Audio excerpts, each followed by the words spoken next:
What's going on, guys? I've got here a 2009 Dodge Charger, and I'm using this car to point out to you the location of the fuse for the power windows as well as the circuit breaker for that.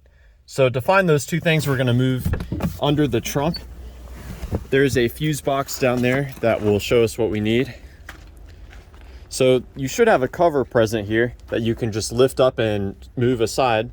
And if we look in this lower right hand corner next to the battery, there's a fuse box here for us to remove.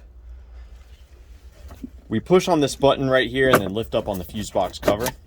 And in here we can find the circuit breaker for the power windows, as well as the fuse that your car may or may not use depending on your level of trim. So if you have a higher trim, then this 5-amp fuse right here will provide power to a module on the passenger side. So let's get that reinstalled. And the power that actually is sent for the switch and the motors themselves for rolling the windows up and down is coming from this 25-amp circuit breaker. Now, these are kind of like fuses in that if you try to pass too much power through them, they will pop. However, these reset themselves, and unfortunately, you cannot visually inspect them. So I found the best way to troubleshoot or eliminate these as a cause is to swap them.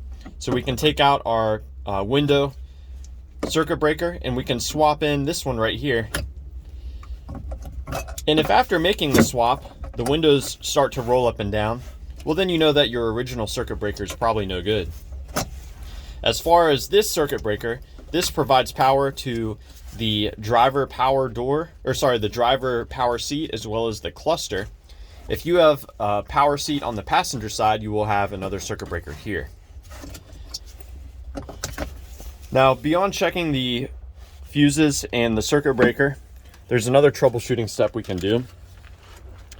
So you know, every time you open and close the door, you're flexing all of the wires that send power to not only the switch, but the motor as well.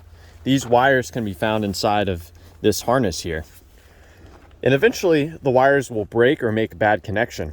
So to look for that or to test that out, what I'll do is I'll hold the switch down or up, whatever switch is giving me problems. And while I'm holding it, I'll actually start to open and close the door. And if there's any position at which I can put this door where the switch starts to work or the window starts to go up and down, that's giving me a pretty good indication that I may have a broken wire in here making bad connection. Further troubleshooting beyond that, you know, for any particular door that's having an issue with the window, you may want to pop the door panel off. Check to see if that window motor is getting power and a ground when you're trying to roll it up or down. Another thing is, you know, if the switch mechanically feels busted, you know, it's very likely that the switch could be failing.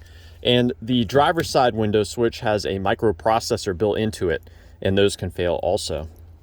One other thing too, if you hear the window turning, but the window itself is not going up or down, then likely what's happened is the regulator has broken, the window regulator. So yeah, I hope that this information has been helpful for you, or at the very least a good starting point in the power windows on your Dodge Charger.